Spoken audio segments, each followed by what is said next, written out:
Guys, if you're watching this, make sure you subscribe. If you want to watch the whole thing, you can watch it on YouTube, Apple Podcasts, or Spotify. You know what? It's true. And if I do it on public transport, God forbid, I could either go to the toilet or whip out my bag, quickly do it. But And what? Just done it. What you put on? What? You want me to shart or be sick? It's up to you, mate.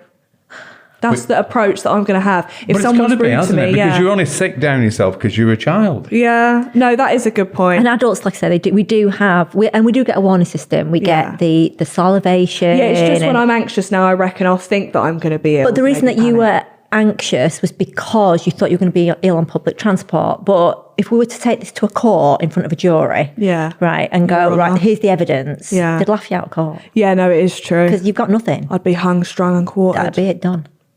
Okay, fine. End. That's a good point. Okay, I think I can deal with this. But no, I have found this very helpful. Oh, good. Where have you bloody been? Oh, sorry. Jesus, on this morning. On this morning, There we go. obviously. That's where we've been. Well, just to uplift things slightly. Yes, Please can we? do. Yes. Please do. Yeah. I have a little teapot here. Oh. Okay. Short and stout. And basically, don't know why I picked it up like that. That was weird. Every guest that I have, you spill the tea and I give you some tea. Do you know what that, like, spilling the tea means? Like, getting a bit of gossip. Oh, God. Right? So in here, all my past guests have put in a little bit of gossip. Oh, okay. And I'm going to read you one of them. And in return, I want you to anonymously write one and put it into my pot. Oh, No one will know it's from you. Okay. That's the thing. This is how you get people to spill. Okay, So what I'll do, nice. That's a good idea. I'll trick you I into like a that. false sense of reality here. Okay. And I'll give you a little bit of tea. Oh, Okay? I like a bit of this Hopefully kind of you tea. know this is about, are you up to date with all the celebs, all the Love Islanders, all the... Not ish. Just pretend you know I what's do. going I do. on. I'm going to put my best acting face on. Oh, Jesus. Okay. Right. Gordon Ramsay and Ross Kemp apparently slept together. And apparently that's well known. So that's a little bit of tea for you there. Yeah, I don't. Right? Yeah, I don't Have you even heard that before? Yeah. Love that. Apparently, so, yeah. I don't know if that's obviously been going around a long time, hasn't it? Oh, that has one? it? Have you heard that ages ago? Old news. Oh, I only heard that last year. I thought it was piping that. Yeah, we've got. Yeah, we've got God's sake. really. See, Well, I'm kind of glad that you want to know know that, what? because you're in the industry. Do you know what? I want to know. But we don't know these. You know. Rumours are I out there, saw and they go it. around. That's been around a long time, but people said that we're brother and sister, and it's like God what? forbid. Yeah. So you can't believe everything you hear. You can't. Fine. Where's the photographic evidence? That's what the we thing, need. That's you what say. I'm waiting for. That's the time we believe it. Okay, fine. Horse's Yeah. mouth or photographic evidence only. That is how rumours start. Yeah, that there. This part That part. is how rumours start. But I enjoyed that actually, because I've heard that before, and I want you to give me some tea after that we can put in. Yeah, I'll have a think of something. So, Yeah. you know what? It never comes back to you. Yeah, great. So I'm all right with that's the that. way I like to gossip. My last thing as well, I just wanted to say, what is the most random thing that you've dealt with someone that's had a phobia for? Oh, Because I know there's people with some weird phobias. And I think the most unusual phobias is, and there's so many, but one that is the fear of gravity. Right now Now this is two ways, right? Gravity disappearing or gravity becoming too much so it squashes you. Right? But we worked with a lady who had a fear that gravity would disappear. And it got to she'd the point. fly off, yeah. Yeah, and it got to the point. And in fact, more than one. But there was one lady who would not leave a house because she was obviously saying the worst thing that could happen if it disappeared in a house, she'd Go on end the up on the roof. ceiling. Yeah. Right?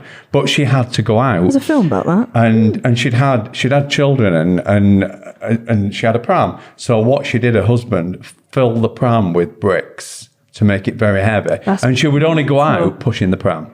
With bricks. With bricks, Okay, yeah. fine. I mean, Because I there's a lot of actually weight to hold understand it the down. logic of that. Fair play. I think one of the most unusual ones that always sticks out in my mind, this was quite a few years ago, was a young guy who had a phobia of body hair. His own or Oh, he'd somebody hate else's. me. Yeah, not any hair. Poor bastard. Yeah. Even on himself? Even on himself. Wow. Head hair was the only eyebrows, I head, mean, yeah. anything on the head, beyond head. He should be sponsored by Veet. I reckon he did great with that. So that was an interesting one. And another one is someone who was frightened that the sky was going to fall.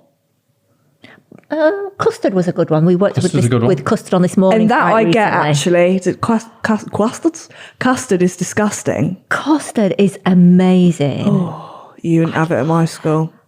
Interesting. That was... It's always the school, by the way, that's just triggers. Well, that's exactly why she had her phobia. I've got to say that was one of the highlights of this morning last year, and not because, obviously, anyone who has a phobia, you're suffering with it, and and one thing that we really hope we've done over the years is highlight that. What's funny to some, you can say, well, and make fun of people, and people would do that. So many people get taunted because of the phobia. If you've got phobia of spiders, people send you photographs of spiders and stuff, and it's wrong because they are real anxiety disorders, and if you've got a phobia, it's not a nice situation to be in. But this lady, she called. It was a phone in. It was in January last year, and she said she couldn't even say the word. She said the yellow stuff. And what was... You guys are going. Yeah. And Philip said, custard, and she went... and she started retching. Yeah. I know. And it's funny, but it's not at the same time. So it got to the point where we said, look, we really need to help you. And she said, if you can get me over this, I will have a bath in it. Guess what? You got her over Guess what? So she had a bath in it. Yes. It's brilliant. It's actually, we actually put it on, I think it's on our TikTok, isn't it? It's brilliant. Yeah, we should insert like a photo or something. Yeah, honestly, it was amazing. Yeah.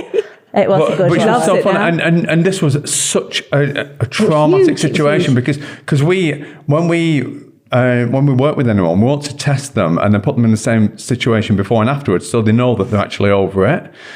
And we took her to Asda, and we're in Asda with her, and they set up a custard stand.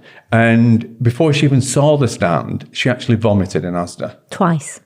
In the house. Really? Yeah. Glad I wasn't there. Yeah. Imagine. Exactly, Now I'm scared of Asda too. Because of the absolute fear of custard. And again, we worked that back. We did a timeline. That's crazy. And it's because she went to a very strict school. It was a Catholic school with nuns. And because she wouldn't eat her dessert and you had to clear your plate, they spoon fed her, and it was custard, but powdered custard that hadn't been made properly. Yeah.